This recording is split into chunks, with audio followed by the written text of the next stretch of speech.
Alrighty, welcome showrunners to Showrunner Huddle Q&A number 15. We are very excited to be here. I'm Jared Morris, you know that. I'm here with Johnny Nastor, you know that.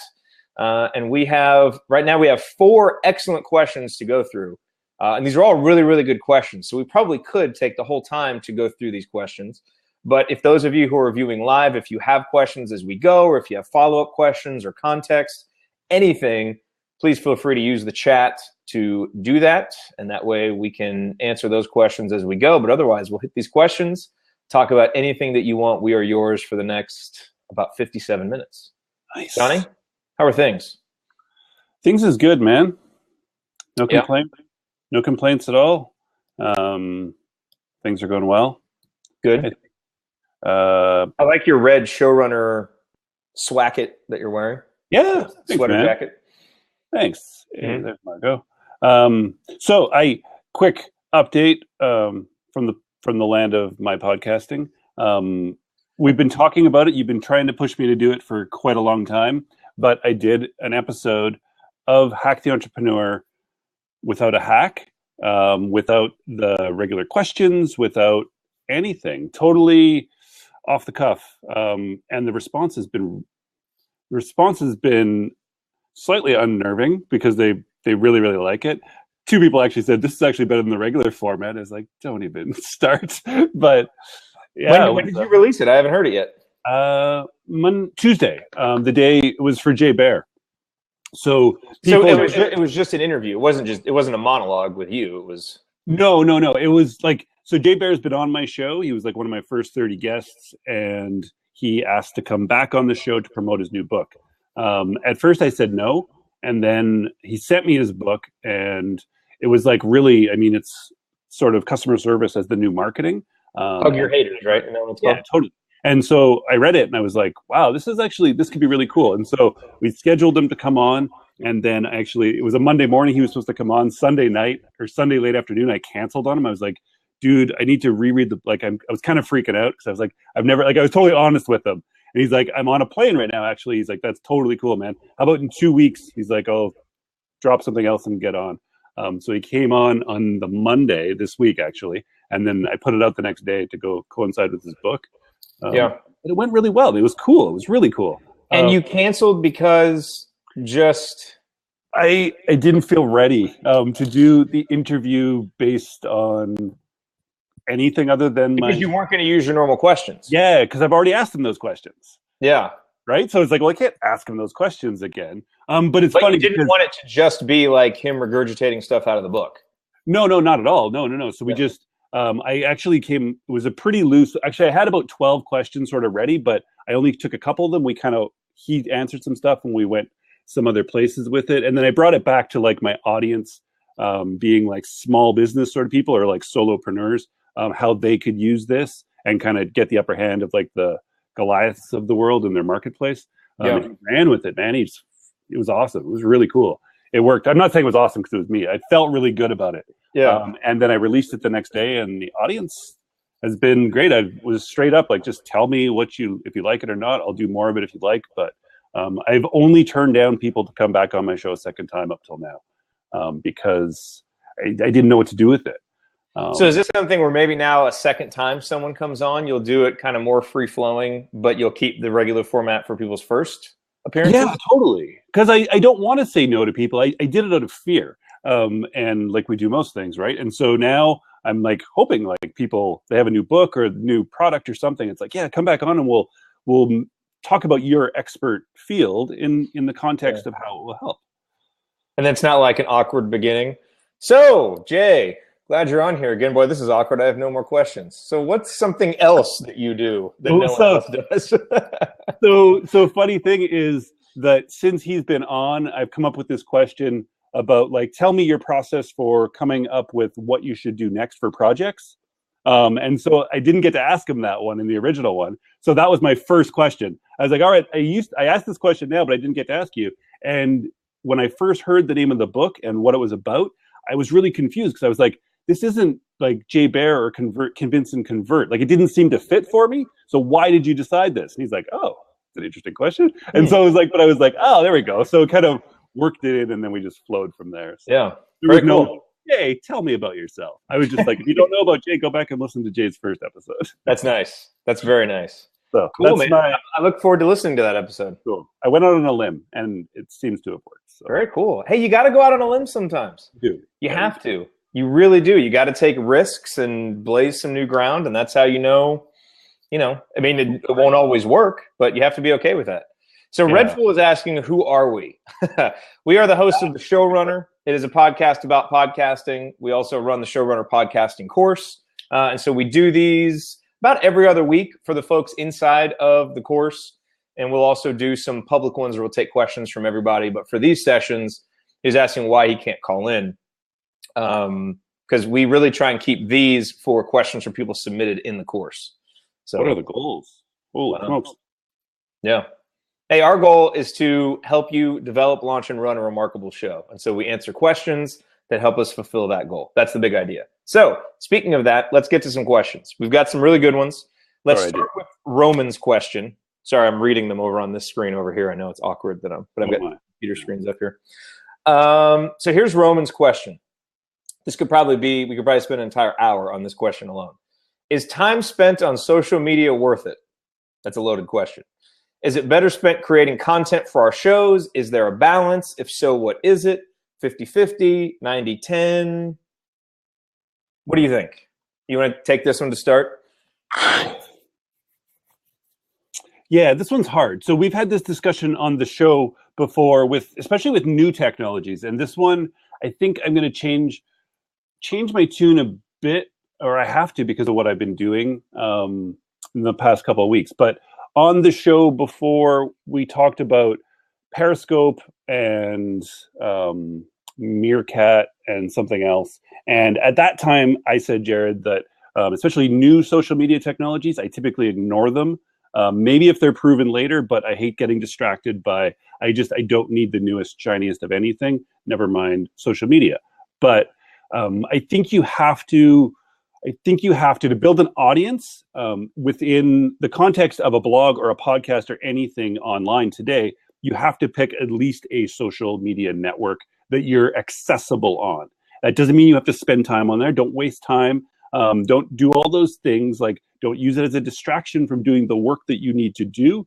But definitely you need to be accessible, and your audience needs to know that. And you need to make it very obvious. Every single interview I've ever been on, somebody says, how is the best way to get a hold of you? The worst way to get a hold of me is typically email, because I'm terrible at it. But if you hit me on Twitter, it goes to my phone and I will get it. I might not get it instantly and I might not respond to you instantly, but I will respond to you. But don't go to a Snapchat and try and find me and try and get a hold of me, because you're not going to do it. Please don't message me on LinkedIn, because I don't use it for that. It's just one of those things. And so I don't try and pick all of them, Roman. I don't try and even pick two of them. Even Facebook is a nightmare for me right now, to the point where I don't really go on there. I've blocked off my timeline stream thing. It's just, I can't use it. I can only go on there and sort of respond to things I need to, and then I get off really quickly because it's a time suck for me, and it's not for me. So I've chosen Twitter as my thing where my audience can find me. I've had people sign up for Twitter to go there and message me something, and that's fine. It's not our job to be everywhere that your audience possibly wants to be. It's not at all. So just find one or maybe two if you want, but then really, really be there and be accessible, but don't always be there, and don't use it as a distraction. Use it as a tool to connect. Use it as a tool to build that relationship and take your relationship deeper with your audience. And I think you'll do really, really well. Again, there's no real specific yes, no, 50, 20, 90, 10. You have to kind of do what you want to do, but everybody with every social media channel always can eventually end up using it as a distraction if you let it. Please don't use it as a distraction. Do the work that you need to do, and then come into your social media whenever you need to, and be there to be able to be interacted with, but please don't use it as a distraction. Yes. I want to welcome Jamar real quick. Awesome seeing you here, Jamar. And actually, Jamar, will you put a link to your show in the message box right here? I listened to Jamar's show. He's got a great intro. I would recommend folks listen to his intro. It's outstanding. Very well done. So to piggyback on that, Johnny, I agree. I mean, I think that's the biggest fear, the biggest potential pitfall with social media is that you can waste time and it can distract you from doing the work that you really need to do, because the meaningful work that we all are doing, it's our content, and that has to take priority. But number one, I agree with you that you need to at least be accessible one place. I think that's a great tip. And know what it is. It's funny. Like, you and I are the opposite. I'm really bad at responding on Twitter, but I'm really good via email. So I'm like the opposite. But LinkedIn, same way. I log in maybe once every couple of months and I find all of these messages just stacked up. It's like, I'm not here. Yeah. But, it's interesting because when I look at the history of the Assembly Call and how that show has grown, there's no way that it would have grown. I mean, Twitter was the way that we built an audience at the beginning. And so I think, you want to be strategic, especially when you're starting out and you have nothing, and you're not involved in any conversations really. Which social media site is having the best conversations for you to get into? And it's not to get into and just start throwing your links. Like, when I say jump into a conversation, I mean get in the conversation and just start conversing and start adding value. And if you add, value 99 times, then maybe once you can put your link and say, hey, I've got another conversation going on over here that you can join. And when we built the Assembly Call in the beginning, when no one really knew who we were, that's how we did it. Is during the games, we would live blog during the games, we'd live tweet, get in the conversation. There's no links, no nothing. We're just kind of offering value and in the conversation. And throughout the week, sending links, or tweeting links to everybody else's content. And then we just let people know, hey, by the way, we do a post-game show after the games. And that is literally how we built our first 10 and our first 20 and our first 50 folks. And Twitter remains a really big part of how we stay connected. And it's important not just as a connection to the audience and that they know that's where they can reach us, but it's huge in terms of keeping the pulse of the content and the topic and staying relevant and knowing what people are saying and thinking so that we know what to address in the show.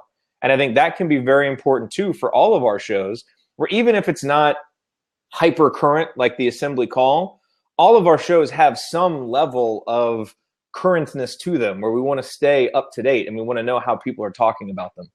And so I think that's where one of the real benefits of social media comes in, is as a listening tool, not just as a broadcasting tool. And I think when you can strike that balance, and frankly, I mean, Roman, you asked for numbers, I would say it's probably 10 to 15%, broadcasting your stuff once you get, to a little bit more of a mature state with your show.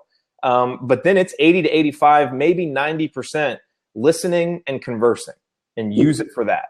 And I think when you do that, then you build good relationships on social media to where people are receptive when you want to say, hey, by the way, come over here.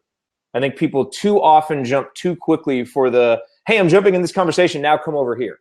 You don't do that. It's like if you go to a party, you go to the party and you have fun at the party and you enjoy the party and you talk with people. And if you're having a party the next week, maybe at the end, after you've built this relationship and you're about to go home, you're like, hey, by the way, I'm having a get together next week if you all want to go. It's been great talking with you. I've enjoyed meeting you. Let's keep the conversation going. So I just think you've got to really be native to the platform and then find out where that investment of time ends up paying off for you. And it may take a little bit of trial and error, but really, really be careful not to just go in blurting out your own stuff and drowning out what everybody else is saying, because you lose the impact of the listening and people are going to tune you out. Yeah, exactly.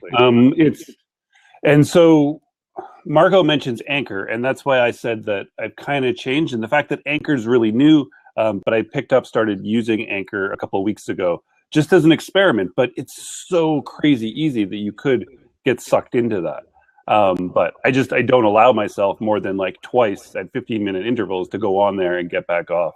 And you have to. But like typically people, like, you can't really necessarily just use it to like build up the audience of your show nearly as well as you could creating good content and putting that out to iTunes and to Stitcher and stuff, because that's really where your podcast audience is going to come from, no matter what. I mean, some of the biggest podcasters in the world hardly ever go on social media, it seems. Once in a while they come on and they get like tons of people like, oh, we couldn't wait for you, but they're busy being showrunners, running really good shows. That's what we do, right? So we need to keep that our focus always. If you want to be a social media expert, go be a social media expert. But that's not really, shouldn't be the focus at all of what we do as showrunners. That's just a place where we can go and take part in the conversations. We can listen, and we can sort of, like Margot says, you can use it to sort of inform your editorial calendar. Like, you can see what people in your audience are listening, right? And what they're asking, and then you can try and answer that. So I think it's key, but you're going to find the balance, and you're going to find that also at different parts. Like when you go to launch your show, you'll probably be really active on social media, and you should. But then when you're just in like total creation mode and you're building up to a launch for 2 months, you're doing that whole creating your show, then you shouldn't be on social media at that time. It's a distraction. But so all these things kind of ebb and flow, and you need to be comfortable with that and take that.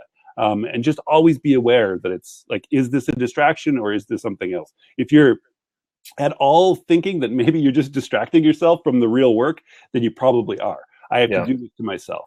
So that will judge it, and it will change throughout the time, but you'll do it, man. You got it. Mm-hmm.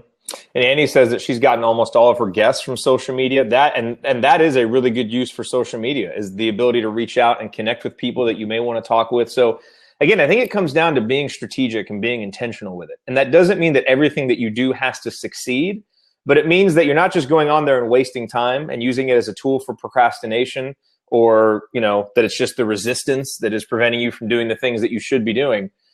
You can go try things. Like I've been using Facebook more now with the assembly call. We're so entrenched in Twitter, and we're going to continue to do that. So I've taken some of my time and started to work on Facebook. And some of the stuff isn't working as well. Like we uploaded our video straight to Facebook video. And that's okay, but we don't really get that many views, and it's almost not worth the time investment to do it.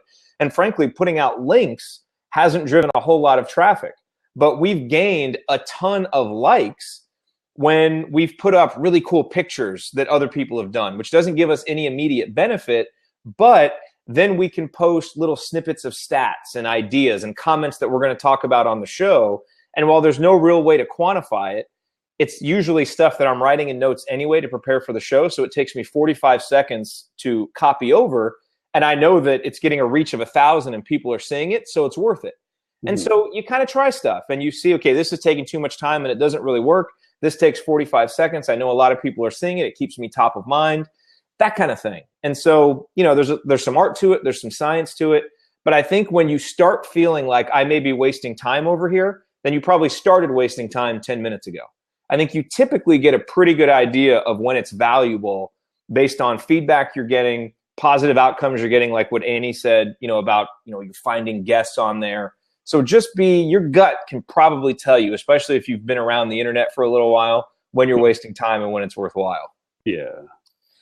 How long you experimentally decide it doesn't work? Yeah, that's going to vary totally for what it is, whatever it is you're trying to do, right? I mean, if you're trying to build up an audience on Blab, it's going to take you a lot of blabs and a lot of time. And if you're a showrunner, then you should really be focusing on podcasting at that point. You should be focusing on running a show, not so much being a Blab star, because I don't think you have time to be both. So just use it for outreach. Use it to enhance what you're doing on your show. Don't use it as a distraction to sort of be a detriment to furthering the growth of your show. Be honest with yourself. Really, really, truly be honest with yourself.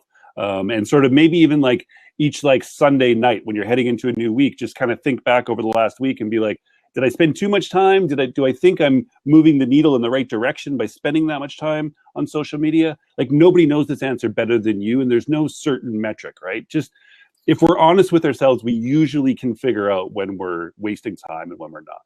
Yep. All right, so let's answer Leslie's question real quick. And she's asking a question about, so she said that she's finding that the episode description can be variable in Rainmaker.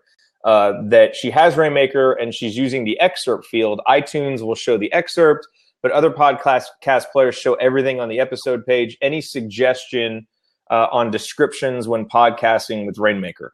I don't use the excerpt field typically. I will just and really all I do is I just let the blog post be the show notes. So I'll put an SEO description in, so an SEO title and an SEO description, so that, for instance, when it gets posted on Facebook, it will pull that description, and so that I can define what shows up in the search result. But otherwise, I just use the blog post. And I know that's what we do on Rainmaker FM, but I try to be strategic about what is in the first, 50 to 75 characters, because sometimes that's all people see. Sometimes it's even less than that, depending on their iTunes view or what other podcast player they're using. Sometimes they can only see that before they maybe click into the episode or whatever. And so you want to make sure that that is attention grabbing, has whatever the most important keyword or person or the biggest draw to the show. Make sure that that gets in those first 25 to 50 to 60 characters. But I would say, to simplify it, I just don't use the excerpt in some of those other fields. I just let the blog post do the work. So you don't use excerpt, you use meta description though, like in the SEO part? I use the SEO description, yes. Okay. I literally just logged into my site because I'm like, what do I do all the time? I use meta description, I use the target term, so I use the SEO general stuff, but I don't use excerpt either. Yeah. And then, I just if you don't have an excerpt, it will default to the blog post, I think. Right. Yeah. So that just makes it simple. So Leslie says, if iTunes pulls the show notes, will it show your hyperlinks? Initially, I didn't complete the excerpt description. Looked like a mess in iTunes. So what's funny about this, John, you'll need to answer this, because I don't use the Apple podcast player, but what I have started using is Podcast Addict on my Android. And it pulls all the show notes with the links, which is really convenient and really nice. So you can actually see the show notes, click the link, it'll open in a new window. So that makes it really nice. I don't know if iTunes does that. Johnny's going to look. I'm going to look right now. I'll look at this Rainmaker show I can find here. And Annie said earlier, and this was going back on that social media question, use your content from Blab for your show maybe. Yes, you could do that. I mean, you can record a Blab, certainly, depending on what mic you use, the audio quality for this, we wouldn't put this on a podcast episode. But what I think Blabs can be really great for is testing out some content, putting out some content in little trial balloons. Frankly, Brian Clark and I are doing that with the Digital Entrepreneur. We have some different, posts and some more substantial content that we're working on. And we're basically using episodes of the Digital Entrepreneur to try it out and kind of talk it through for the first time and work it out, hear how it sounds, get some reaction to it. Then we'll, kind of mold it a little bit and make it better. And I think you can do that with social media too for your podcast content, because you can ask questions on Twitter, especially using the poll feature. And if you get a big response, hey, maybe that kind of struck a nerve with your people and that should be an episode. And if it just falls on deaf ears and you have a decent following, now maybe you know that people aren't that interested with it. So you can really use social media both for listening and for kind of testing out ideas. I think that's another great way to use it. Yeah, so Leslie, Jarmar just said it's true. Like, so if I'm looking at Copyblogger FM, if there's like the three little dots beside it, you have to hit that and then it gives you like a menu. When you hit view full description, in that description, hyperlinks all work. But if you just, like when you're going through your feed, go through, it doesn't show the hyperlinks, but if you do full description, it absolutely does. So iTunes just does it in a weird way, but your links are showing up in view full description if they're coming from your show notes on your site. Yeah. So it does work that way. Beautiful. Okay, excellent question, Leslie. Thank you very much. Let's move along here. Let's go to Angela's question, because that was the next one that was submitted. So here's Angela's question. She asks or says, I've been thinking about this a lot lately because we just launched our podcast on February 15th. I believe that's Stage Hackers. Isn't Angela Stage Hackers? Yes. I do believe. Incredible artwork. I really love the artwork for her show. And she's gaining quite a bit of traffic already. So her question is, once you launch your site and you've built a decent audience size, not huge, but not too shabby, how do you prioritize what to take action on next, whether or not to try monetizing or continue to build your audience? If you choose to monetize, how do you prioritize which route to put your effort into, i.e. finding a strong affiliate, just putting ads on your site, creating your own product, ebook, SaaS product, etc., set up Patreon, mid-roll sponsors, creating a membership site, paid private Facebook group. It's a lot of really great ideas right there, by the way.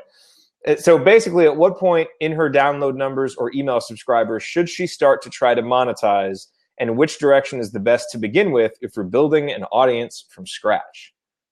That's a great question. there's not going to be a perfect answer to this. As with a lot of things, it's going to depend. So let's deal with this in two ways. At what point should you start thinking about this? And then we'll kind of talk about what route you should go to. I mean, in terms of when you should start thinking about this, I mean, Johnny, you started thinking about this pretty early on with Hack the Entrepreneur, with monetization. And so I don't think there's anything wrong with having a mindset from the moment you start that you're going to monetize. And it doesn't mean that you will monetize right off the bat, but it does mean that as you start thinking about that, you can do things to condition your show for smart monetization down the road, which means thinking about having sections in your show already that would be great for sponsors, but you just use it to sponsor your own stuff, like getting people to your email list and getting people to subscribe to your show. And when those are already in there, now your audience is conditioned for them to be there. And so when that changes from a call to action from your email list to talking about FreshBooks or talking about SeatGeek, it's not like you're pulling content away from your audience because they've already been used to that being a call to action. So I think you can start thinking about it in the beginning. And you probably should start thinking about it in the beginning because there are so many avenues to podcast monetization, be it direct or indirect, that there's no reason to not think about it. But what would you say, Johnny, in terms of what level of maturity before you really start kind of pursuing it in earnest? It's tough. It really is. And every audience is going to be different. But so the first question, Angela, is whether or not monetize or continue to build your audience. Absolutely build your audience. I mean, even if you're going to monetize, you have to focus on the never stop building your audience. Yeah, and the focus is always 100% on your audience, providing them entertainment, education, and inspiration. Right, that's what your job is as a showrunner. 100%. If you lose focus of that at that intersection right there and go just strictly to monetization, it's all over for your show. I think you know that, and I think it was just worded weird, but I wanted to clarify that. After that, it's the first, I'm not going to say monetization, but I'm going to say the first conversion is absolutely 100% without a doubt getting them onto an email list. And then building a relationship with those people. Remember, taking them from wide to taking them deep and deepening that relationship. One thing, this is the only way that you're going to figure out ever what it is your audience needs from you, what they want from you, and what you can provide for them. And that's through having conversations with them, right? So when you make that conversion and get them onto your email list, you should be probably sending an email at least once a week to them about something to do with stage hacking and bringing that attention level from them, from everywhere and all the distractions to you, to Angela, and then bringing and deepening that relationship and starting a conversation, right? I know for a fact, Angela, that you've been on my email list for a long time. And the reason why I know you, the reason why you're here is because of that. And the reason why you and I we had like lunch together last summer in your city, because of that connection that we made via my newsletter, from Hack the Entrepreneur to my newsletter to that. And all it was me casually saying, I'm sitting here, just hit reply sometime. Just hit reply to an email, like not specifically asking questions. And then people like you responding to me and us having conversations. From those conversations, I start to figure out what it is that there's a correlation between lots of my audience and things that they want, things that they need, things that trouble them, and things that keep them up at night. And then it's not that hard from that point to monetize, because you know that enough people wanted to build an audience in my audience that creating the Showrunner course just made sense. And it's been a success because of that. It's just the way it works, but it really always starts with making a first conversion. It's hard to make anybody buy something if you can't even get them onto an email list. Trust me. So you get them onto that email list, build that relationship exactly the same way you and I have built a relationship together. And it's strictly been through email. And then from there, it's not that it takes care of itself, but things really will start to come to you. And once you start to get those people responding to you and talking to you, one thing, it encourages you. I mean, it gives you the win, it makes you feel good, and it gives you confidence to go to the next step. But it makes monetization not only possible, but makes monetization way, way, way, way easier. It's really hard when people just start trying to think of what if I could affiliate this and affiliate that? It's just like, people do it and they try, and I know that people try it and they make it look like sponsors on their podcast, and it never seems to work that well. And then they kind of just give up. But if you have an audience that knows, likes, and trusts you, trust me, when you do go to finally monetize, it will work. It absolutely will work. Leslie, how am I monetizing right now? Directly, I'm monetizing through sponsorships. So the ad spots, the 2 ad spots per episode are sold through midroll.com to a ton of, I've actually been getting some weird free stuff sent in the mail from sponsors. Like I got a shaving kit today from harry.com. Nice. Because they're going to sponsor my show, and some company's sending me some fancy jeans. But that works, right? But to me, that's monetization. And when you say that I went to monetization quick, I did, but I only did it with the exact focus of growing the show. I wanted to hire a VA because I needed to find more guests, and I wanted to hire an editor because I was terrible at it. And the goal was to get a sponsorship to pay for those people, and it wouldn't cost me money. I could keep doing what I did, and those people would just help me leverage the show and scale up better. So, but then I never did any other monetization like that until I mean, the Showrunner came out after, and that was totally 100% indirect. Even most of my audience isn't even into podcasting, but some of the people that were really into it, and it went that direction. And then there's so many ways. There's an endless ways to like monetization through affiliating now. My show does well through affiliating stuff, and my site does well through selling affiliate things, but because people know, like, and trust me, and I've always focused on the audience. So really just, if it comes to an intersection of audience or monetization, always go audience. Because knowing that monetization, it sounds terrible, but like monetization does follow when you build an audience. A business will evolve naturally from an audience that knows, likes, and trusts you. Yes, it will. In a couple of ways, because you will find people that come to you wanting access to that audience, like a sponsor. And also because what I've found is that other opportunities for monetization just kind of burst out of the audience. And it's not that you don't want to be looking for them, but it's like they happen. And because this is what happened with me with the assembly call, so focused on the audience and the content, to the point where I'm like, I wanted to be so pure. Don't even want to monetize this, which is such a silly thought process. But eventually stuff comes out and you realize, okay, if I don't do these things, I'm literally holding back from my audience stuff that they would like. So for example, because we monetize many ways with the assembly call. So we do affiliate stuff, especially around Christmas, where we'll go out and we find the best IU basketball related products. We affiliate them, and then we send, emails and do some different things with them. We make money that way. Once we got our logo, people started asking us for gear. So now we started making money from people buying, like, this coaster right here. Look at this coaster with the assembly call on it. I just had referral income come in today. And I do a call to action on the show where I talk about the coaster, and I send them out as Christmas gifts so that some other people had them. And then so people buy that, and we have a sweatshirt, and then people ask for tote bags and all this other stuff, because we put a little form on the page. And so that's another opportunity that came out. SeatGeek came to us and asked, they said they wanted to sponsor the show. So that happened.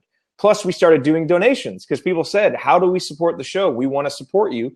So we've made over $1,000 in donations just this year. And a lot of that stuff happened organically. And I've been thinking about it for at least the last 3 or 4 seasons. That's why we started doing some of the calls to action like we did, and kind of spacing them out so people would be used to it if we ever got sponsors. And then it happened. And now that preparation has been very helpful.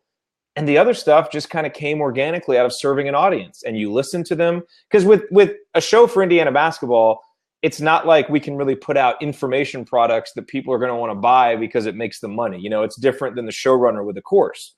I think sometimes it's almost a little bit easier when you're really dealing, like Angela, with stage hacking. You might learn from your interaction with folks information that they need, that you can create an ebook on, or that you can create a course on. And then, you kind of figure it out, and you use your gut to figure out how much you might want to, charge them for it first. And then based on if people buy it, if they don't, you raise the price, you don't, you change it, you do something else, and it just evolves. So I think the fact that, considering where you are in your show, having just launched, that you're already thinking about this is really, really smart. Now I would say be patient with it. Be patient, continue building the audience, and opportunities will start to come to you. And when those opportunities start bursting out of you, literally, and you kind of feel like you can't not do them, I think that's the best time to do them. But in the meantime, focus on the audience, and you'll continue to build something that you'll be able to monetize and that will be worth monetizing. And that's the best spot to be in.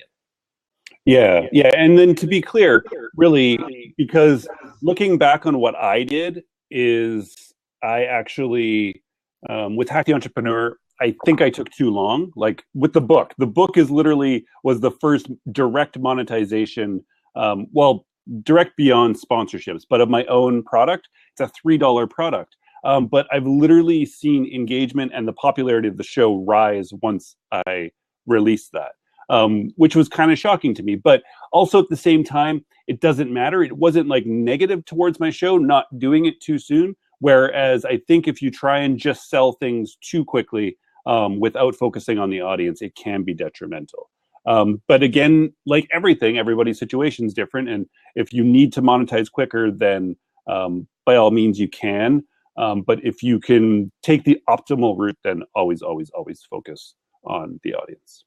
And we monetized the Showrunner after about 3 or 4 months. That's when we launched the course, and part of that was understanding that was coming, when we developed it, and we had, obviously done market research in other ways, me through what I was doing with Copyblogger and Rainmaker Digital. So that wasn't, straight just launching a podcast and it goes to course in 3 or 4 months without other kind of preparation, even if indirect, being done.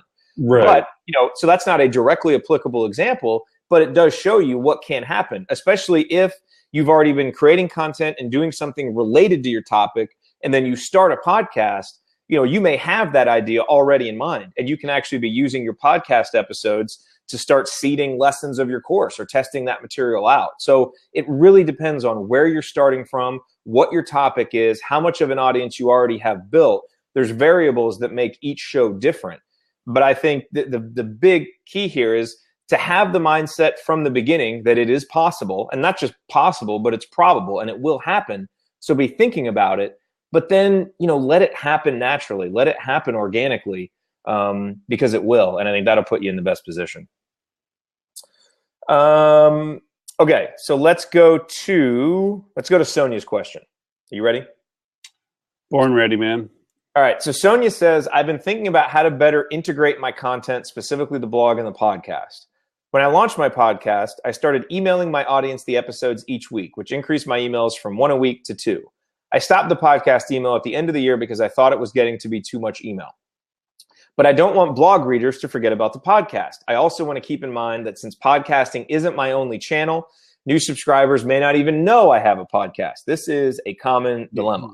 So Sonia says, here's what I'm thinking. Once a month, I take one of the podcast episodes and write a more in-depth blog post regarding one of the lessons. Smart. I include the podcast episode in the post and encourage them to subscribe to the podcast so they don't miss a weekly episode in between the monthly profiles. I figure it's a way for me to add value while trying to make sure the different forms of content I have don't sit in silos. Thoughts? Wow. She should be teaching the course. She should be. That's brilliant. I love it. So yeah, this is something that lots of people go through. So the first thing I would say about the 1 to 2 emails a week, you're right. If I subscribe for something else, for the blog maybe, or an opt-in for something, I probably, without me requesting it, I don't want to know about your podcast episode every time it comes out. No hard feelings, Sonia. I love your show, but I don't want to hear about it. And like I'm talking from the idea of your subscriber, right? But if you have an email provider that makes it very easy for you to ask that question of all of your subscribers right now, I bet you a good portion of them will say that they do want those emails. And so you can immediately segment the people right there. I use ConvertKit. So ConvertKit, this is exactly what I did, and I will do again if it comes down to it. But it was, do you want to get just the newsletter every Sunday, or do you want to get information on audience building, or do you want to get the podcast? You can get the podcast either each separate one 3 times a week, or on Saturday you can get one altogether. And you literally just give people a choice. So people can choose whether they want to or not. Then they've opted into that. And then you just only send to that segment of people. So I have no idea what you use for an email provider, but that usually is available in there somewhere. And I would do that because you already do have a certain amount of people captive within an email sequence. So you should probably at least offer all of them, tell them about your podcast, sell it to them, the idea of it, and say, I would love it to send you once a week a roundup of the new episodes. They might want to. So check out ConvertKit. Yeah. So Aweber, you maybe can do it. It's been a long time, but ConvertKit makes it super, super easy. And that would be a great way to do it, because then you literally they click on it, you tag them that they want your podcast episode. Every time you send out a podcast episode, it goes just to those tagged people. Now they get that, and they also get your regular one that they originally subscribed for. They get 2 emails per week, and that's exactly what they want. Anybody who only wants one, they just get one. Everybody's happy. It's hard to try and get perfect email for everybody. So stop trying. Try and just give people what they want and segment them out for that. Mm-hmm. Yeah, that's a great answer. I don't have anything to add to that, Johnny. Very well said. Leslie asks, so she's got another question here. I don't know how to pull this up on the thing like I did before. Anyway, her question is, when looking at podcast episode data, and she's talking about Rainmaker, does the number of plays reflect iTunes or plays via the Rainmaker site? That is just plays via the Rainmaker site with the player. And you'll get, the length of time that they listened, unique views, total, or unique plays, total plays, and then your iTunes activity would be reflected in downloads. And Leslie's follow-up question is there a way to tell how long people listen to us via iTunes or downloads? Is the only info available? Unfortunately, no. We have no information on iTunes. One of the benefits of Stitcher, actually, is that when people listen via Stitcher, they have really good analytics back there. And so you can see how long people listen, what's the average listen, similar to what we do in Rainmaker. But no, unfortunately, we don't get that information via iTunes. What I've started doing with the assembly call, we will get between, like this season now, we get between 1,000 to 1,500 downloads for each of our episodes. And so for plays on the page, we get somewhere between like 50 and 80 per. And so, typically the average listen is like between 18 to 22, 23 minutes. And so I use that as basically a composite for what the overall average probably is, because if you have enough, and I don't even know if that's really enough, but like when I'm reporting my numbers to people who are interested in advertising, that's what I let them know.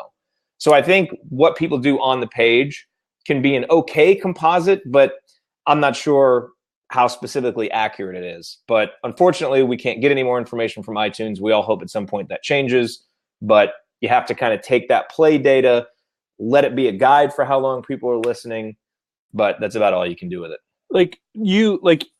I know in my personal life, if I hear about a new episode or a new show, and I'm on Twitter on my desktop computer, I'll go and I might listen to the first 2 or 3 minutes and just be like, oh yeah, this is totally something I want. Then I'll just literally subscribe on here and listen to it. You know what I mean? Because I listen when I'm on the go to podcasts. I have to listen to music when I'm working, but that's why I listen longer too. You're right. I'm much more likely to listen quicker and shorter on the desktop. And that's only just to check it out, right? So it's not really, it's not that I don't like it. I actually do like it. Now I'm going to stop. I'm going to subscribe, but it gives a bad metric on the page. So it's all, I would really just kind of maybe even talk to people that, listen to podcasts, ask them how they sort of deal with it, where they listen, because it is helpful. It's interesting to know this stuff. And I'd like to know from more people. I just know from my instance, that's how I do it, but I typically don't do things the way most people do. So maybe I'm different in that way. But it's hard, man. It's the hard metric, right? It's especially when people download it. Once it's downloaded, they can literally, I could download a podcast to here and I could ship it off to 10,000 people. They might listen to it. And you as the podcaster will never know, because once it's been downloaded onto my phone, I have control of it. Yes, I am different. Yes. I take that as a compliment. And why aren't we developing the perfect podcast player that gives all the metrics and does it all perfectly? What are we doing? We should be doing that. Because we're showrunners. That's right. Good answer. That's right. We're creating content. Yeah, exactly. Okay, so say something unique, Leslie, at the end of your show, and ask people for a response. I've been doing that, and I'm actually surprised at comically, I actually said something in Monday's episode this week about giving away. I had some Seth Godin books, and I said it, and it was 3 weeks ago, and I put out the episode and I forgot about it, and it was like buried at the end. And the next day the thing went out, there was like, I woke up and there was like 12 emails like, can I get the Seth Godin book? I was like, wow. I went back and listened. I was like, that's awesome. They listened all the way through and then emailed me about the book. So I had to ship books all around the world to people, which I'm happy to do. And that's good to know, because the people who listen all the way through, that's another way to segment your audience. I mean, that's it. You want to know who those people are. They're not just drive-bys, and they probably don't just listen, just the first 15, 20 minutes. They just listen all the way through. I may try and do that. It's a good idea. We should do something like that on the Showrunner. Do something goofy at the end of episodes. We've never done that before. Yeah, we've never done that. Never, ever. Okay, so let's go to Megan's question. We've got this question now. If anybody else has any other questions, put them in the chat. So Megan asks, has anyone ever tried batch releasing a podcast where you publish a bundle of shows at once, quarterly, for example, rather than every week? Does the Netflix release strategy work in podcasting? Would love to hear your thoughts. This is a really interesting question. And Leslie actually put this in the Showrunner community Facebook group, and so a few people answered it in there.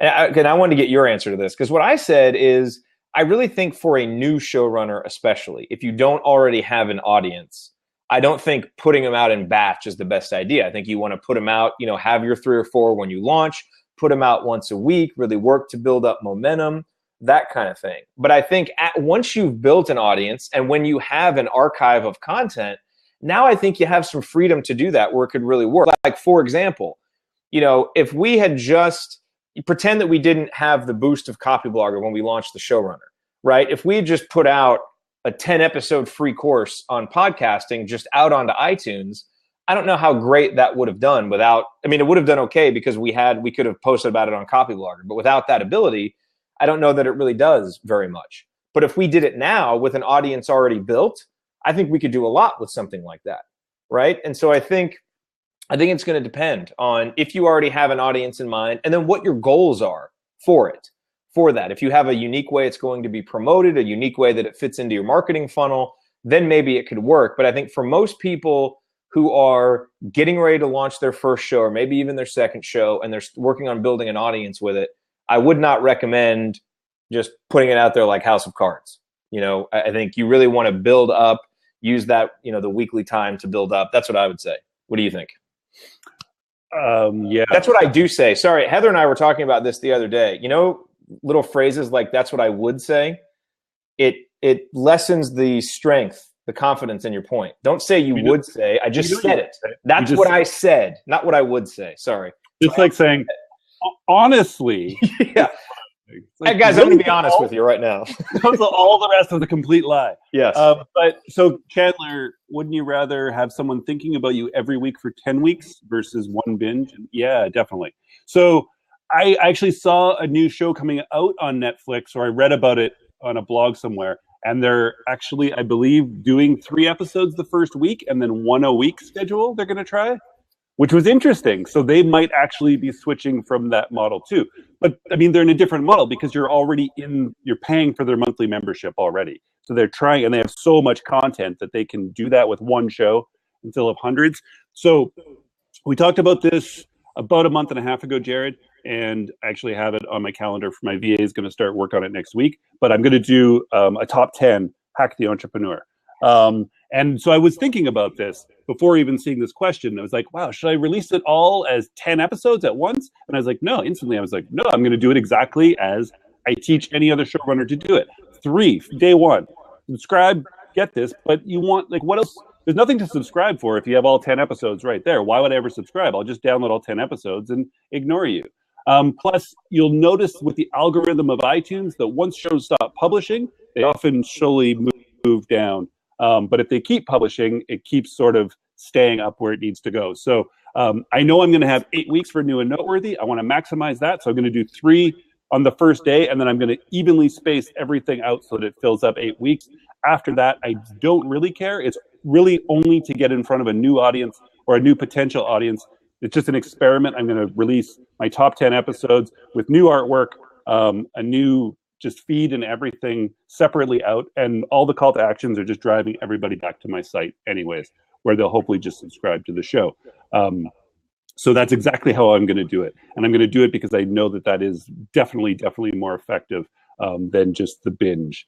And it's really because of the algorithms, and then exactly Chandler nails it, which is you want to give them those first 3 shows so that it's enough to really grab them. And then they're like, oh, I can't wait for Megan to release another episode next week. Not just like over a weekend done and like, oh, by the following week, they forgot who Megan was. It absolutely makes sense. Chandler nails it. Yep. I think for the most part, that's the way that you want to do it. As Chandler says, it takes time to develop a relationship. So again, if you're new, I think you have to do it that way. I think there can be some strategic reasons why you might do it once you have an audience built, have content done based on how you're going to market it and do things with it.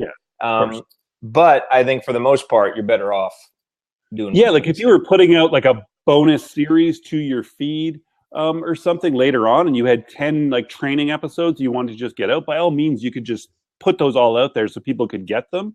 By all means, that totally makes sense. I mean, or if you're Gimlet Media and you're even putting out a new show, or you're testing a new show and you have just like 5 or 10, you might just do it. But the way they do it is they push it out to all their other feeds. So it's a massive audience that gets to take a look at this, and they might be able to grab people to that show. But that's taking advantage of a massive swell of momentum already, which most of us, unfortunately, don't have the benefit of at this point. For starting out, you definitely want to do it 3 episodes, and then whatever the tightest schedule you can do from there will help you grow the quickest. Mm-hmm. Yes. So that's all the questions that we have. We have a few more minutes. So if there are any final questions, feel free to ask us. We love answering these. In the meantime, Mr. Naster, what t-shirt are you wearing? Well, here, this is a great question here from Syrup Feeling. What is this? This, Syrup Feeling, is the Showrunner. What's that? I just got in. Yeah, so Syrup, just so you know, this is a Q&A, a Showrunner Q&A. We do this with the course members for the Showrunner. If you are interested in podcasting, you can go to showrunner.fm. That is our weekly show about show running. And this is where we really get a chance to go deep with our audience members and some stragglers who come in and find us. But we take questions from the people in the course. We answer them in depth to the best of our ability. Okay, and sorry, Johnny, what was that shirt again? What was on there? It's a Yeti. Oh, nice. Yeah. So what is this crap? I just got in. I hope Syrup Feeling. Well, first of all, I hope that you're kicked out of here by Jared right now. But second of all, I hope that you really just enter more rooms like that of people you don't know. Just like it's great. It's admirable. Very, very admirable. And then follow it up with, I just got in. And then tell us that we're tripping. Yes, exactly. Cool. Maybe that's a good sign that we need to end this Showrunner Huddle if we're tripping. The one drawback of public huddles on Blab. Yes. But you know what? There's a certain energy to that. I think it's kind of fun. Oh yeah, I shouldn't even say drawback. It's just it makes it fun. All right. Well, thank you everybody for being here. We'll have more public huddles in the future, but private ones we'll keep doing them about once every other week. That's what we love doing. So when you have questions, ask us in the Facebook group. Save them for the Q&A. Whatever works for you. We are happy to answer them. We love answering them. And good luck with your shows over the next couple weeks. We will talk to you soon. Take care, guys.